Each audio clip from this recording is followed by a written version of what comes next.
Welcome to the Wheel of Time Diaries. I am your host, King Crusoe. You can call me KC, and today is our second episode covering A Memory of Light, final book of the series, and boy has it been a doozy so far. So much of a doozy that I managed to get through this week's worth of reading in just 2 mornings. And have also continued on into the 3rd week's worth of reading, enough so that I've actually changed what we're going to be covering this week to accommodate for that. Not by a whole ton, but just a little bit. Instead of covering chapters 9 through 22, like I was expecting to do this week, I'm going to be covering chapters 9 through 23, so I'll be adding on an extra chapter at the end there, because it makes enough sense to do so with the way that I have storylines organized here. And talking about the organization, let me go ahead and just tell you right off the bat what I'm going to be covering in what order in this diary, and then we'll get on into our spoiler-free portion of the video. I'm going to start off with what's going on over in Tarwin's Gap, then moving on to the Caemlyn front of the story, then going into the Wolf Dream and the Black Tower right after that. I'll going over some of Rand's miscellaneous activities at that point, and then I'll be going on to Ebou Dar,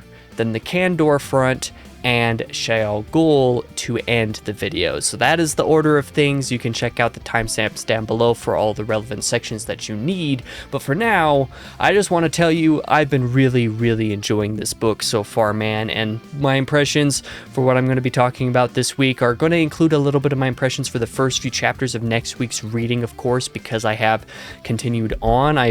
I'm recording this video a handful of hours after having done my morning reading. Moving on, I'm trying to get most of this book read before I go on a business trip next weekend. Well, at the time that this video comes out, that'll be like the next 3 days. So maybe there's a chance I have the book finished by then, but probably I won't. But I'm going to try my absolute best. In either case, I've spent about 8 hours reading for the week, or for this diary's worth of coverage anyway, and I've already read 2.5 hours into next week's coverage, so that goes to show just how much I've gotten done in just a few days. Putting my grand total at this point, I think technically it's over 17 hours of reading, but as of this diary's coverage, it's right around 15 hours. So we're sitting pretty good, and the content has been really enjoyable. There's been a lot of back and forth between a lot of different storylines that has honestly been really satisfying to read. My main criticism of the book up to this point is mostly that the chapters feel kind of arbitrary and irrelevant. I can't remember anything that happens in any given chapter just by looking at the chapter number or the title or anything like that, because it's pretty much irrelevant to everything except for like one of the 3 or 4 scenes that occurs in any given chapter. So it's just kind of difficult to differentiate that way. I think in some sense there are probably some structural decisions that could have been made to either make the chapters less arbitrary or just not really utilize them much in general, or to not have titles for them, or just to have a bunch more chapters that are all really short could be okay. But, I've been really enjoying the jumping back and forth between POVs in this book, more so than in Towers of Midnight, because everything is basically happening concurrently here, so it makes sense to do it this way. Overall, I'm just really enjoying what's actually going on. There is a lot going on, some really crazy developments in multiple different storylines, multiple different locations around the world, and generally just everybody kind of getting some time to shine while also having some pretty notable setbacks in some regards as well. There's just been, quite frankly, a lot here. I'm going to have a little bit more direct commentary on a couple of points this week than I think I had last week. Like, I've literally actually made specific notes in my list of events here to cover, where I'm going to mention things that I otherwise would probably forget to talk about. But I don't know what else I can really say for the spoiler-free stuff. I'm just really enjoying what's going on. Just being right in the thick of everything overall has been kind of crazy and really enjoyable. And continuing on into next week's reading, which I have already started, things get even crazier somehow. It's basically like most of this book is the last battle already, even though the last battle chapter isn't for another 200 pages after this week's reading, and isn't for another like 120 pages after what I've already gotten through. So, you know, yeah, that's like the basic of what's going on. But we're gonna go ahead and move in here and actually start the spoiler talk. I don't want to spend too much time talking otherwise and rambling, trying to figure out a way to talk about any of my thoughts in any form of spoiler-free format, because it's not going to work out very well, and because I'm kind of on a time limit. I only have like 50 or something minutes to try to get through the rest of this video if possible. It's probably still going to take me an hour or more because there's a lot to cover, so let's just jump right into it. Let's start off with what's going on over in Tarwin's Gap, one of the 4 main fronts of the last battle, of course, following primarily Lan and what he and Commander Egilmar are doing over there. They're basically, throughout the chapters that I've read for the week's reading, not a whole ton to actually update over here. For the most part, the armies are just continuing to hold Tarwin's Gap, and they are able to do so for quite a while. They're doing like pretty okay until all of a sudden a bunch of channelers show up. So they're being kind of pushed back by that. And not only is it just channelers, it turns out, we learn over the course of a couple of these scenes, that it is the Dreadlords and Taim himself that have come to fight on the front of Tarwin's Gap. So Lan and everybody are having to combat that. They don't really have the ability to combat that, and so as a result, they basically begin tactical retreats while trying to just, you know, continuing to hold the nation, trying to hold Malkier, trying to hold, Shinar, until proper reinforcements can come from, say, Elaine, like the plan has been up to this point. There are various different scenes over the course of these different storylines where Rand will pop in and do a thing or two now and again. One of those cases is Rand does show up to try to stop Taim directly in this scene. He's nearly shielded, however. He doesn't manage to get the one up, so he has to back off because he needs to save his strength for actually fighting the Dark One. So that's a little bit unfortunate, but yeah, that's basically what causes the armies to start doing tactical retreats, to, you know, retreating, denying the Trollocs food, because there's not just a bunch of dead bodies that they can hoard for their food, and they also go about scouring other food sources from the major cities of Shinar and stuff as well, like Faldara, for example. You know, they're able to take advantage of some of these retreats. Their first retreat, for example, is partially a trick. It contains a little follow-up attack once the Trollocs try to scavenge some of the dead to get another wave of, you know, destruction upon the enemy forces in there. It works pretty well for the most part, except that one of the Ashaman, for example, Deep, happens to die trying to take down Taim, which is unfortunate. So it's just one of those cases that Taim and the Dreadlords being here is a certified not great trademark. So that is what's going on. The armies are basically just making tactical retreats at this point.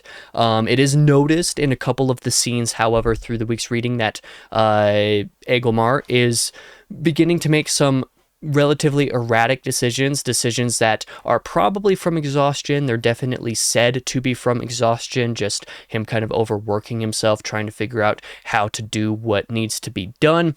But it's definitely framed in this case based off of the conversations that Lan has with another character, and the conversation that Lan even has with Egilmar directly. It's a little suspicious. You kind of get the inkling that Egilmar may not be all that he seems, but this is a point that we'll kind of talk about slightly more a little bit later in this video. All that I know is that I'm a little bit wary of what's going on in the Borderlands as a result. But that's going to take us over to the Caemlyn/Cairhien front of the battle. And I say Caemlyn/Cairhien because that is what's going on. Elaine and all of her forces basically are tasked with trying to take all of the Trollocs out of Caemlyn, trying to bring them out of Caemlyn so that they can destroy them and then be able to support the fronts going on in Kandor and in Malkier, Shinar, you know, Tarwin's Gap. So Rand meets with Elaine. There is a notable scene here at the beginning of stuff where Rand does meet with Elaine over in her camp, outside of Caemlyn, where he gifts her a seed that is used to make Angreal. The problem is that the seed is one of those things that, if channeled and gone through to make an Angreal, is something that drains the channeler for like several months or something like that. It's a very intensive action. So the immediate usage of this seed, I not entirely sure what to make of what that could be used for later in the book. Maybe it's not going to be used for anything. I don't know, because realistically it is basically just a gift from Rand to Elaine personally, before he goes to fight the Dark One. So maybe it will be used for something, maybe it won't. And something that is noted is, I believe the wiki actually mentioned that this is the scene where Elaine gives Rand another Terangrial that Avienda had like tested on several books ago or something like that, to figure out that it is one that can keep the wielder basically hidden from the eyes of the Dark One for a time. So Rand has that dagger now. That's important because he actually uses this later in the reading, and I didn't even realize it. Like, it just didn't register at all. I did not remember the dagger being mentioned at all until like some of the reading I did this morning, which is for next week's reading. So I don't know, man.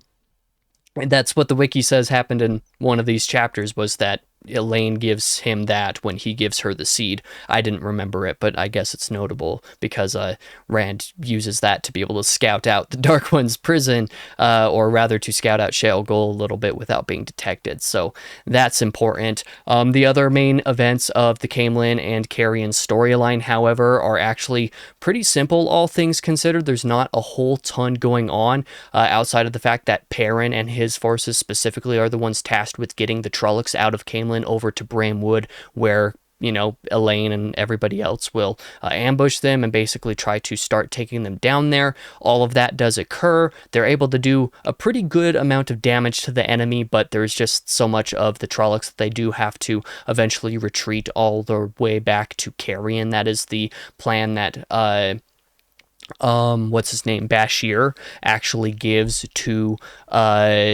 Elaine, is that's what they're going to do, is they're going to make their way back to Cairhien, just kind of similar sort of tactical retreats. Elaine is not particularly happy with the plan because she wants to be able to defeat all the Trollocs here and everything, all the Shadow Spawn, as quickly as possible so that she can support Kandor and Tarwin's Gap. But in either case, that is what they're doing. They're heading back to Cairhien. There comes a point where the Ogier show up, including like Loyal and all of them. They eventually come and submit to the cause to fight with everybody, and they do come help and they do fight. It doesn't make enough of a difference. It makes some pretty good difference, and they're able to provide support in some spots, especially with regard to protecting Eludra's dragons in specific, but it doesn't make enough of a difference for them to not have to flee, basically make their way back to Cairhien, as discussed before.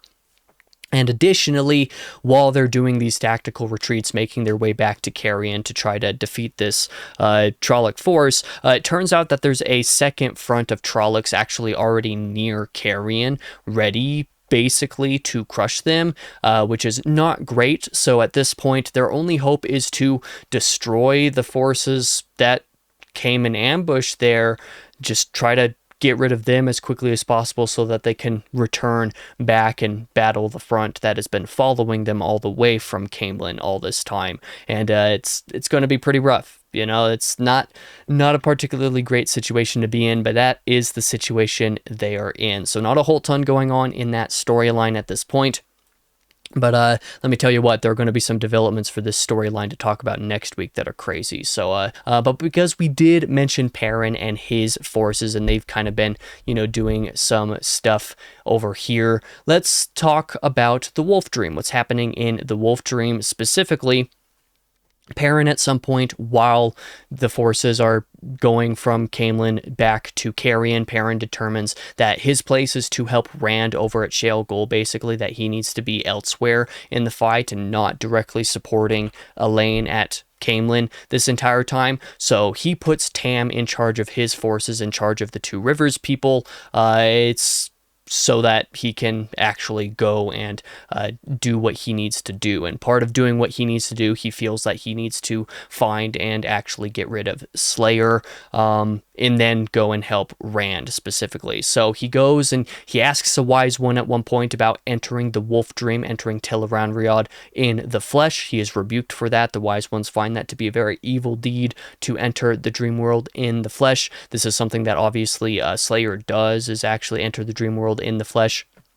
And it's something that Perrin wants to be able to do because it will, it makes you stronger in the dream world. Of course, it comes with the risk of, if you die in Tel'aran'rhiod, apparently, like, you basically can't, you just can't be reborn anymore. Whereas if you die in Tel'aran'rhiod while you're sleeping or something, you die in the real world, but it doesn't necessarily remove you from the pattern or make you unable to be reborn. Whereas if you go there in the flesh and you die, you can't be reborn anymore. That's my understanding. It might be slightly off of the actual mechanics, but that's my understanding of what's going on. So he's rebuked for seeking after that information, but he ultimately comes to find Rand in the fields of Marilor, and Rand actually gives him a gateway basically directly into Tel'aran'rhiod, which Perrin enters alongside Ghul, the Aiel who's been with him since, I don't know, book 3 or something like that, however long it's been.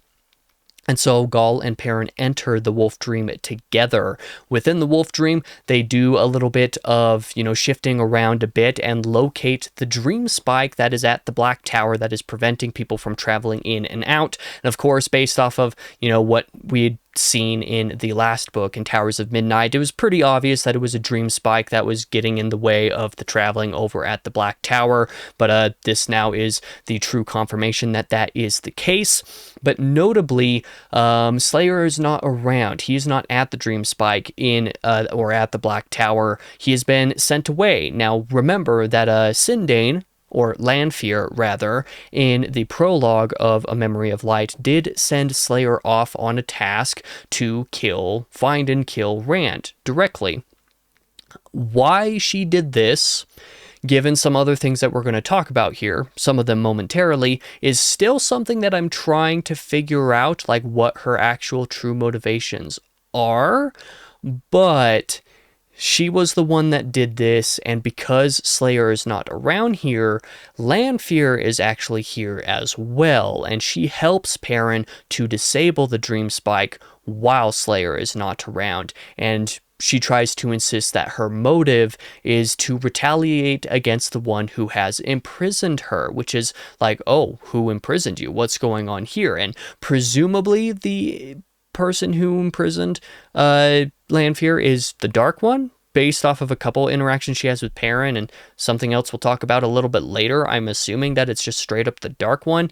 I wonder if it might be like Moradin, one of the other Forsaken, that has done this, especially given that there was the other scene in the prologue between all of the Forsaken where Moradin was talking to Moghedien and Grandal in her new form, whatever her new name is. I don't care. I'm going to call her Grandal. And Demandred as well. Moradin talks to those the four of them together. It's just like, it's just us four now. Oh wait, actually there's a fifth one now. Say hello to Taim. And so you have those Forsaken. Obviously that doesn't count Lanfear, who is still alive. So I have a lot of questions about this, and Sindain, Lanfear, tries to tell Perrin that she is basically being punished by the Dark One for having some of her own goals against the Dark One that obviously countered him. And so I'm thinking that the Dark One is the reason she is imprisoned, but I also wonder if like she is implying that she's trying to get vengeance upon some of the other Forsaken directly or something like that. I'm not entirely sure. These are all just thoughts that are running through my mind, but that's stuff that she reveals. She also is able to tell Perrin over the course of these interactions about the turning process of channelers, for example, the way that Taim has made dreadlords with a lot of people at the Black Tower, because in order to get the dream spike, they have to kill a couple of the Ashaman that were initially guarding the dream spike, and those Ashaman were turned. That's when Lanfear explains that process, and Perrin is, a little bit dubious about the information he gets from her, but it's definitely interesting. And one of the other interesting things, sorry about that voice crack, by the way, one of the other interesting things is that Lanfear also has some other motives with regard to Perrin that seem to be along the lines of what her motives were with Rand back when she was under the guise of Selene back in like books, like 2 through 4 or something like that.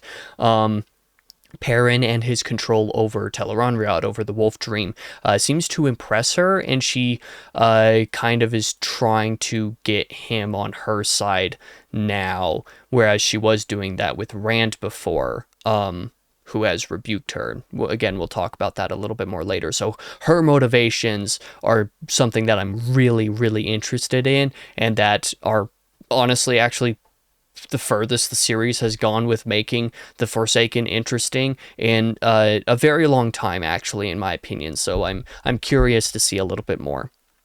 But anyway, moving on, Perrin and Ghul are unfortunately rather fruitless in locating Slayer after spending approximately about a week of real-world time within the Wolf Dream. But they do, however, come across Graendal in the Wolf Dream, and Graendal in whatever her wolf name is, I forget, like Heartseeker or something like that.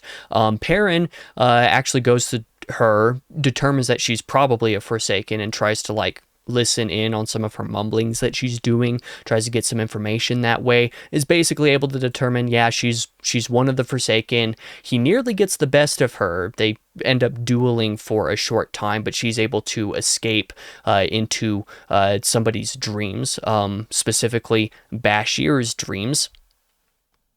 That's actually something notable that I'm going to have to make note for next week's reading that we'll talk about. Put a little asterisk there that I didn't even consider until just now, saying that she went to haunt Bashir's dreams as revealed by Lanfear, because Lanfear also shows up to say, hey, yeah, that's Graendal, and what she was doing up in the sky up there was finding dreams to haunt, and that person's dreams you just saw there was Bashir's, so, have fun with that. That has actually some really, really big implications. That'll be really cool. Anyway, sorry, I don't want to waste any more time. Anyway, Lanfear tells Perrin that he has some of the same weaknesses as Rand did, because Perrin actually did have the opportunity to just straight up kill Graendal, but hesitated and wasn't able to. Lanfear rebukes him for that. But she also says that he can learn how to enter the dream himself without having to have gateways to do so, kind of like Slayer does. She reveals that Slayer is able to, just straight up enter Tel'aran'rhiod and leave it just kind of on a whim how he wants to in the flesh, and she says that Perrin could learn how to do that. Perrin tries to get her to tell him, but she says that she doesn't actually know how to, or that she doesn't actually know how he can. So he's going to have to figure that out himself, and I presume that he probably will at some point over the rest of the book, maybe, question mark, but yeah, that's information there. But speaking of the Dream Spike over at the Black Tower, let's actually talk about what's going on in the Black Tower. Pavara is fork-rooted. What's his name? Androl is shielded. Amarin and Logain are resisting being turned, but some of the other folk are still being turned by Taim and his dreadlords. Tovine, in particular, one of the Aes Sedai, is turned. There's a couple different scenes that are going over all of this information. There is a point in here where Graendal also arrives with several female dreadlords to help turn male channelers a little bit easier, because kind of the same way that healing, a stilling or a gentling, it seems to work a little bit better if you're a female healing a man, or vice versa. It seems like turning, in this case, if you have male channelers as dreadlords, it's easier to turn women that way, and it's a little bit easier to turn men with women. So that's something that is going on. Graendal does arrive because Logain has been resisting for a very long time being turned. It's not very successful going on with there, but with Graendal and various of, the Red Aja that were inside the Black Tower that were turned over the course of last book mostly, and I guess the beginning of this book maybe, but mostly last book, where just a bunch of Aes Sedai were also being turned alongside some of the Ashaman. Graendal arrives with some of these dreadlords to try to, help turn Logain.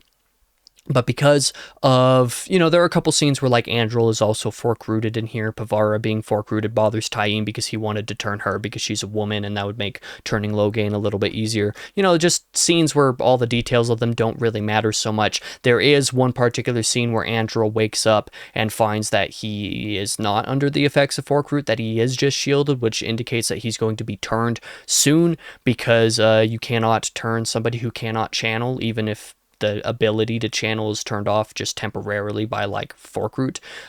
So in that case, Andral kind of determines that he's going to be turned, even though he's not particularly strong in the power, but he's in this position because one of, his former allies named Evan, who was turned, in last week's reading. I guess he was one of the ones that was able to be turned. Evan is able to actually convince Taim that Andrew will be useful turned, especially because he can travel so much, because he does have that talent in traveling. So Andral is basically prepared for this by being shielded in a scene. In being shielded, however, Andral is able to get into the paranoia, the madness aspect of, Sidon, that the paranoia that was already part of just all these male channelers who had been channeling while Sidon was tainted. He's able to convince Evan that some of the others are plotting to kill him or something like that. I forget what the actual plot was, but he's able to convince Evan implicitly that he's in danger, and therefore Evan does kill a couple of the other Ashaman just out of the blue for seemingly no reason to them, out of that paranoia that releases Andral's shield. He attempts to make a gateway because he kind of determines that, like, well, maybe, the reason that we can't travel is because we're trying to go too far. What if I just try to go somewhere close by? And so he goes to, like, try to open a gateway in another part of the tower. And he thinks he fails, but in trying to do it, he is like frantically whispering for help, like, please help, I'm trying to do anything here to help my situation. And doing so, he like goes to, like I said, he tries to open that gateway to another particular location. It turns out that while he could not see the gateway that he tried to open in this case, he did manage to open one that was just minuscule and small, but his pleadings for help managed to get through, so the people that were over on the other side of that are able to come for help. So even though Taim kills Evan, of course, for his, paranoid attack there, and he does turn his attention on Andral, but it's because Andral makes such a feeble resistance, being not very powerful in anything aside from gateways. Taim just kind of doesn't really bother with Andral, just tries to deal with him. There is an ambush, obviously. The people that hear Andral's call for help come through just as Andral is trying to open another gateway, right? Just as Taim is trying to use balefire to just get rid of Andral, to get rid of this nuisance, to not bother with him anymore. Andral is barely in time able to make a gateway to redirect the balefire. And all hell breaks loose. Like I said, some of the other people are able to come in. They burst in to help. And Taim and... oh man, what are their names? Taim and some of the others, Graindal, they managed to escape, but Andral is able to use gateways to free Logain, because like I said, he determines that he is able to open gateways if they're within this period, this small space over here. And he's able to kill all of the Dreadlords using the Dreadlord's weaves by opening gateways right in front of them when they attack, that open up through another one that, go to hurt themselves. He's able to, break the bonds that are on Logain using one of these gateways. And so he frees Logain, kills many of the Dreadlords, but like I said, Taim and Graindal unfortunately escape. And they also determine that the Dream Spike has disappeared. They don't know about the Dream Spike, of course, but they determine that with regard to this entire uprising situation, that they're able to take back control of the Black Tower. The Dream Spike is now gone because of Perrin, and that means that they can travel again. And so in the aftermath of this battle, you have some of the other Aes Sedai that were waiting outside of the camp that we were informed of, like, I forget if that was even in the last book or the beginning of this one, but we knew that there was another Aes Sedai camp that was like kind of waiting outside that wasn't being allowed in for obvious reasons. And so the Aes Sedai there, like Lyrel and some of the others, are finally allowed into the Black Tower now because Andral and Logain have obviously taken back control here. The Ashaman have overall determined that Logain is their lord rather than the Dragon Reborn, because they see the Dragon Reborn as having been absent. And like I said, Lyrel and the others are allowed access to finally get the Ashaman warders that they were promised by Rand. So they are given access to that. They take them and leave, and the Black Tower is now freed, and theoretically on the light side now that Logain is freed, although he does seem to have a little bit of a darker countenance about him at this point, unfortunately. But that's going to take us moving on a little bit, speaking of the Dragon Reborn, into a couple of Rand's more miscellaneous scenes. He has a couple moments here and there in between some of the other stuff that is really interesting. One of those, like I said basically right at the beginning of the video, is that Rand is kind of stopping by a lot of the different fronts of the battle every once in a while to just kind of fight a little bit, to help out a little bit where he can, and also to get a gauge of activities, what's actually going on all the fronts of the battle while he is waiting and preparing to actually enter Shayol Ghul and fight the Dark One directly. In one of these cases, he does go to Caemlyn, and, you know, kind of similar to the discussion that I just had about Caemlyn, where he gifted Elaine something and Elaine gave him something in return. Rand also goes to give his father, Tam al'Thor, a sword, and Tam gives Rand some good advice about regarding his barrier and emotion and stuff like that. They have another impactful scene there. They have a little bit of a duel, a one-handed duel, I might add, since Rand only has one hand and Tam fights with only one hand. That was a surprisingly emotional scene, actually. It was a really good scene. It was an evocative one. I definitely enjoyed that one a bit. Rand also has another particular scene through the reading where he is in a dream shard, and in that dream shard, Rand happens to encounter Lanfear there for some reason, and Lanfear and Rand have a discussion with each other, you know, kind of similar to the discussions that Lanfear has with Perrin regarding her motivations and stuff like that. Rand doesn't really trust or believe her with regard to what she says her actual motivations are. Lanfear insists that she is effectively imprisoned by the Dark One because of the disgrace. So like I said, I'm pretty sure that that's what's going on there with her.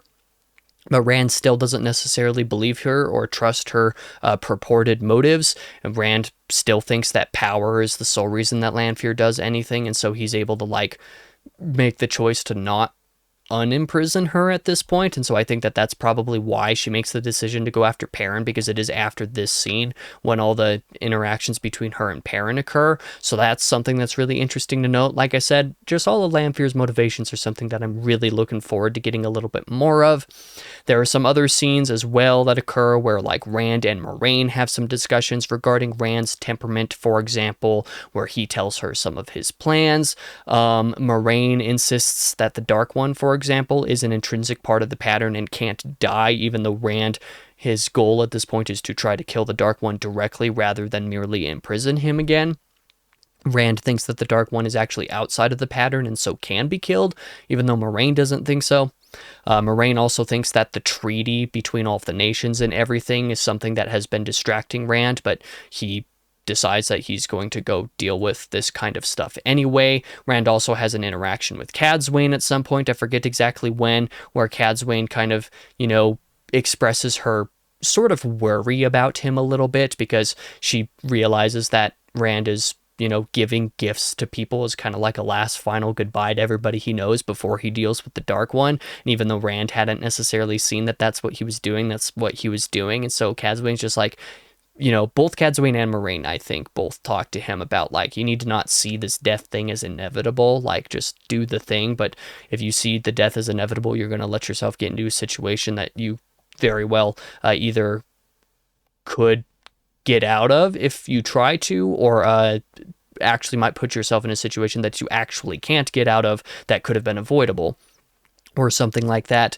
But yeah, so those are some things going on. But like I said, Moiraine happens to think that Rand's dealings with the treaty with regard to all the nations is something that has been distracting him too much. He says, yeah, well, it's something that I'm going to do anyway.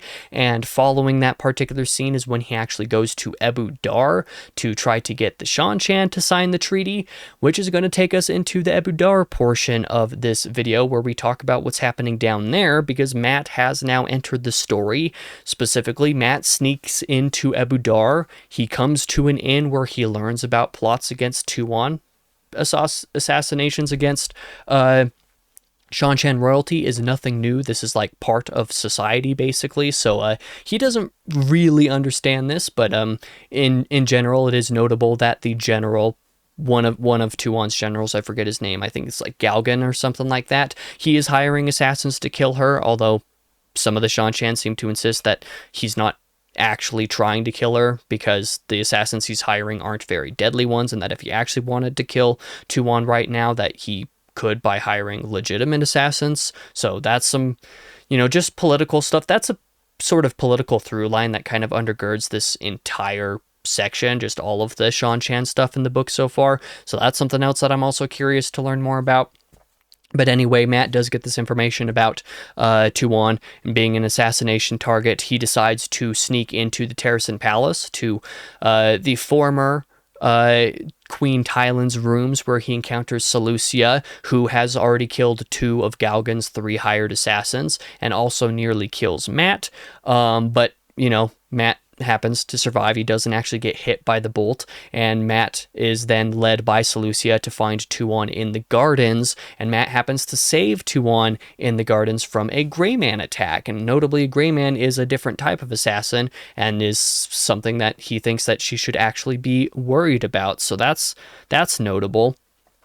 The 2 of them also happen to consummate their marriage while the Death Watch guard searches for assassins. So that's another thing that happens in the reading for the week. And the very next day after that is when Rand happens to show up, and he asserts, well, he basically gives Tuon the treaty. He's just like, I need you to sign this because the last battle is happening. And Tuon's just like, yeah, well, why should I? Like, you don't control me. And Rand is like, yeah, well, I control these lands. And Tuon's like, yeah, well, we control these lands, actually, the Shan too, because of Arthur Hawkwing. And Rand is like, well, no, actually, I have precedent because I ruled these lands as Lews Therin before Arthur Hawkwing, so I actually have control over all of this. And he somehow manages to convince him of his claim by, like I said, asserting his precedent as Lews Therin, but also by not using the power because he is shielded by some of the people nearby. He is shielded. He's not using the power in this moment,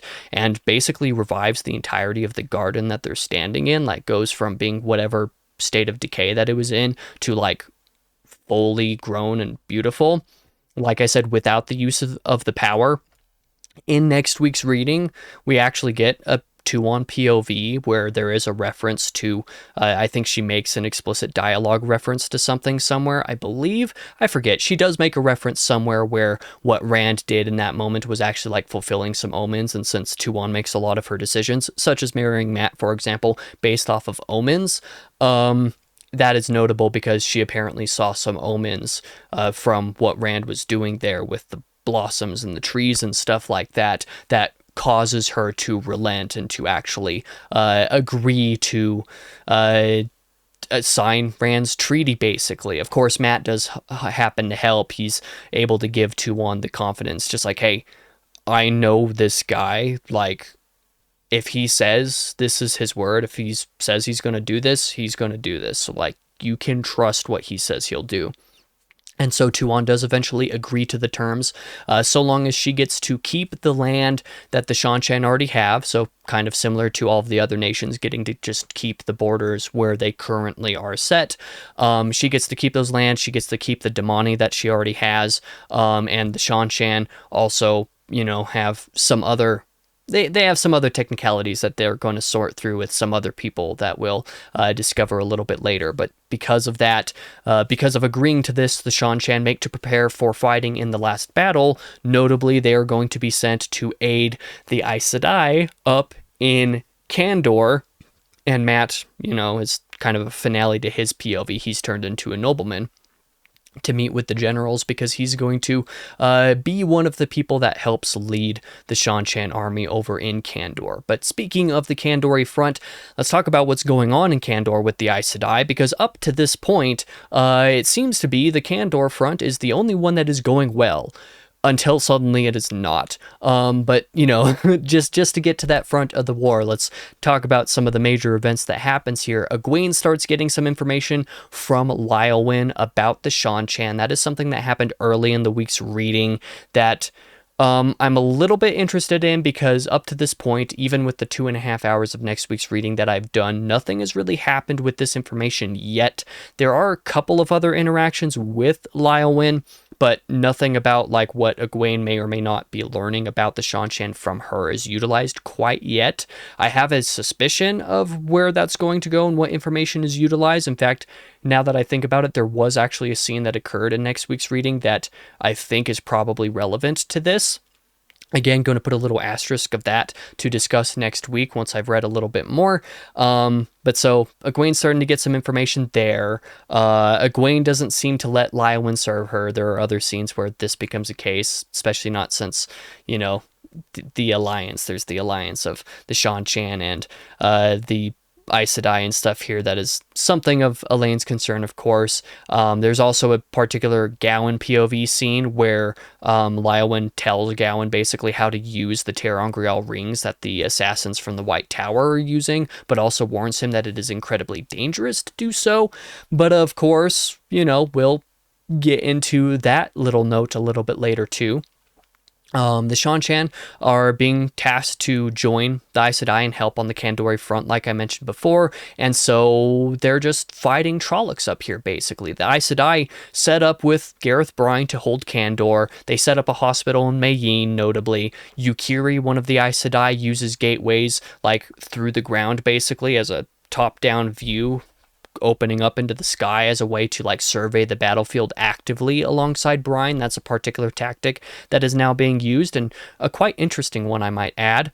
Yukiri also makes comment, and this is important, considering about trying some weaves to learn how to fly potentially, and she also says that she wants to make some similar gateways to what she's using that only allow light through rather than allowing people to actually walk through, so that they could like open up some of these gateways on the ground so people could just like walk through them, or rather walk on top of them like windows on the ground to actually look through the sky surveying a battlefield. So that actually hasn't had any fruition come from it yet, that particular note, but I felt like it was important to remember. And like I said, the learning how to fly weaves is something that is important to remember pretty soon. The early resistance of the Aes Sedai in Kandor is pretty effective, but initially Gareth Bryne doesn't use the Aes Sedai forces, though that quickly changes. And once the Aes Sedai start getting involved in the fight, it actually allows for the front in Kandor to be the only actively successful one of all of the fronts, because like I said, the Caemlyn folk are sort of being overrun. They're having to fall back to Cairhien. They discovered that there's another group ready to crush them over in Tarwin's Gap. They're having to make tactical retreats, just hoping for anybody to come help them. Like, things aren't particularly great elsewhere, but things are going pretty okay in Kandor. Until all of a sudden, it's not anymore. So we'll talk about that in just a moment, because, in between, the front going pretty well and the information that we're just about to reveal, there's also a couple other things that Egwene learns from a couple of people.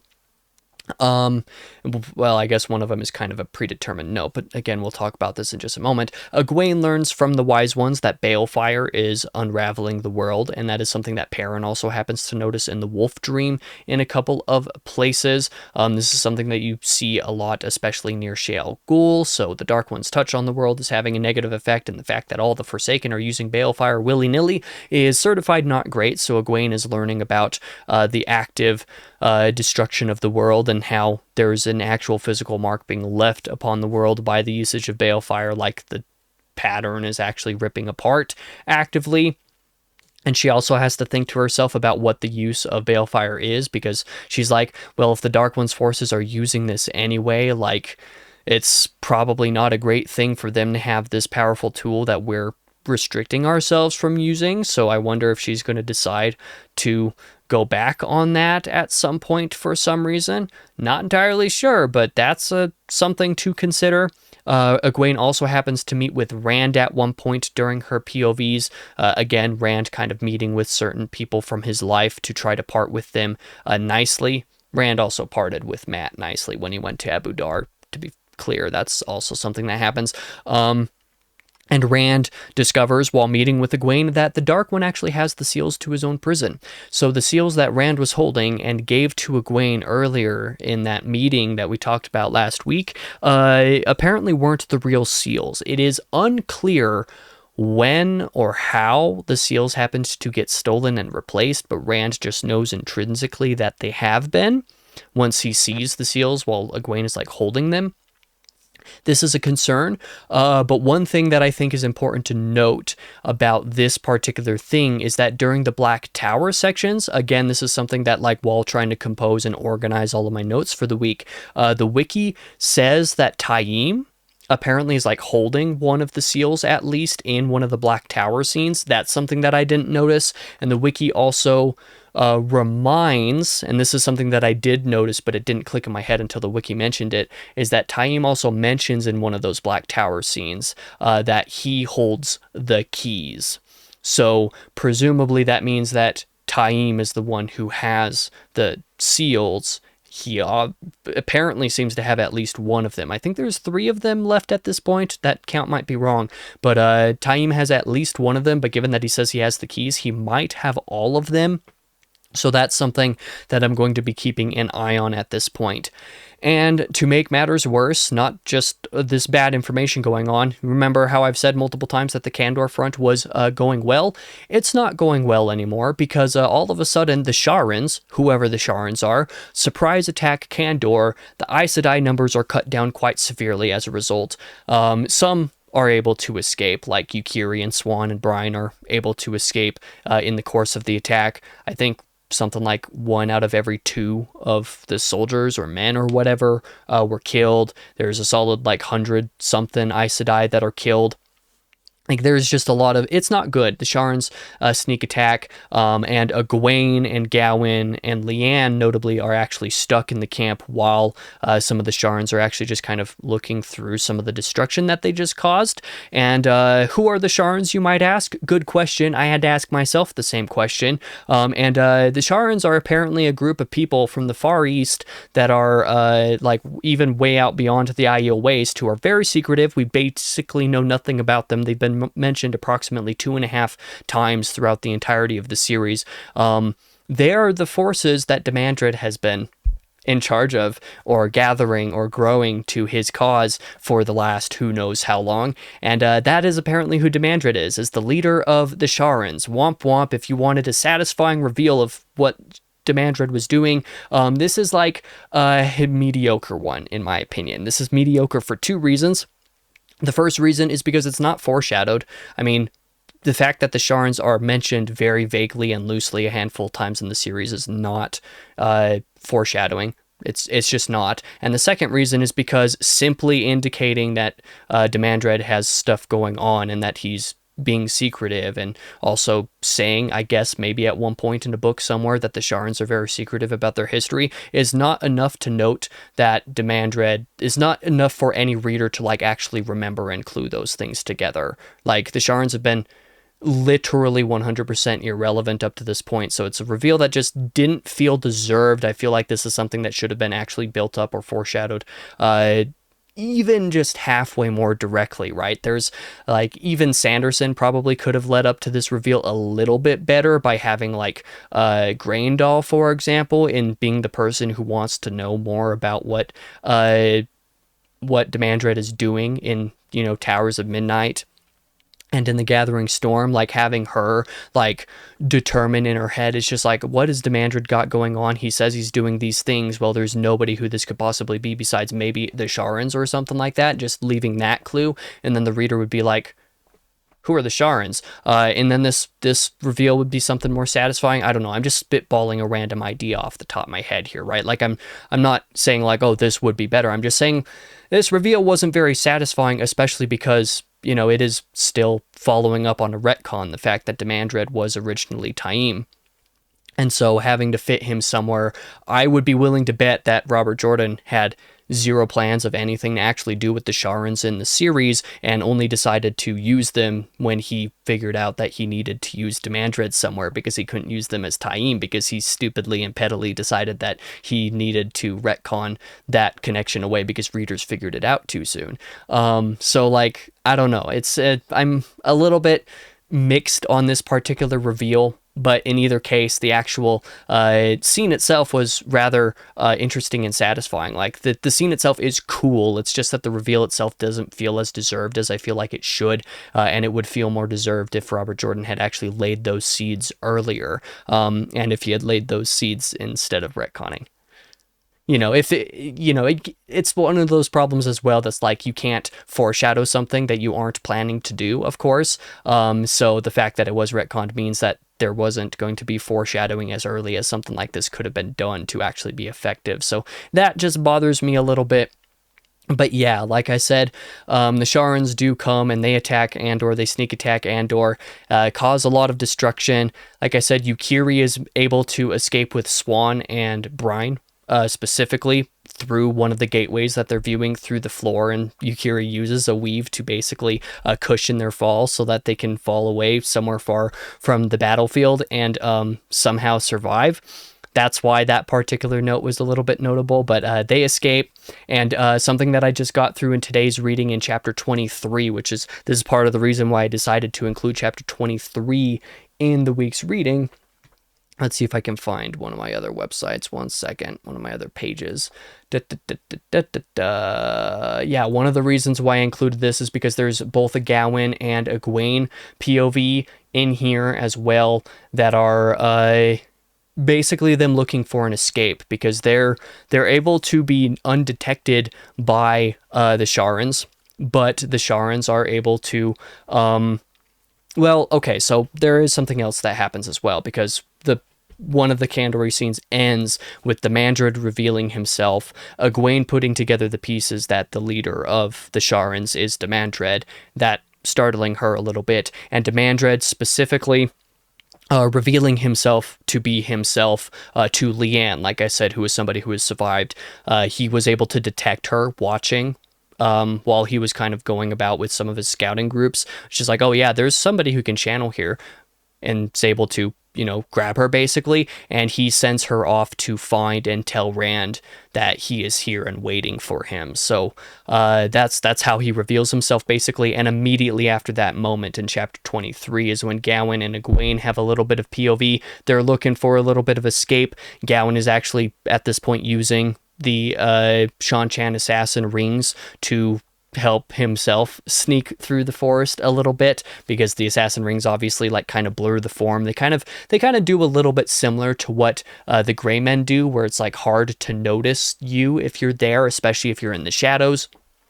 So there's something like that he's got going on, and also the fact that Egwene happens to follow behind him. They happen to be found by Lyowen. They have another situation there where Lyowen is able to save Egwene from a channeler who happens to locate her moving through the forest, and Lyowen and Bale and Gawain and Egwene manage to skim to the White Tower, and therefore following up on that are able to meet back up with the other surviving Kandori forces before the Shan Chan actually show up to help them combat the Sharans, now that the Sharans are here, since that's something that is also revealed. But some of that is stuff we'll talk about in next week's reading. Finally, we'll talk about Shayol Ghul. There's not a whole lot to talk about here, mostly just the fact that Aviendha, Ruark, some of the other Aiel, like the Wise Ones and whatnot, are scouting out the terrain of Shayol Ghul for the battle. They have some various different jobs that they're going to do, because here very, very soon, their job is to basically cause a distraction within Shayol Ghul so that Rand can get into the Dark One's cave, the cave where, the Dark One touches the world the closest, unseen, with the help of that dagger that we talked about before. And then they just have to hold Shayol Ghul for as long as it takes for Rand to do what he needs to do. So that's something that's going on. Part of that task is Aviendha and Cadsuane being tasked with occupying the Forsaken. Min is tasked with going to Kandor to basically be some sort of mediary force between the Aes Sedai and Shan-Chan, and then the plan is for the next day for Rand and his forces to actually invade Shayol Ghul. And again, with regard to chapter 23 that I read this morning and I'm tacking on to this week's diary, the assault on Shayol Ghul, on Thakandar, actually begins. We have a Avienda POV where you get to see that start to happen, where she and the others begin the assault there, begin holding off forces. Ituralde also helps as well. Just seeing Shayol Ghul be attacked, Rand and Moraine and Nynaeve go to the Dark One's cave, link together so that Rand can use Calendor, and they come up against Moradin there. Yeah, that's basically how that ends. Rand comes up against Moradin in the cave there while the assault on Shayol Ghul is beginning. So yeah, that is going to be the end of this week's diaries, covering all that material.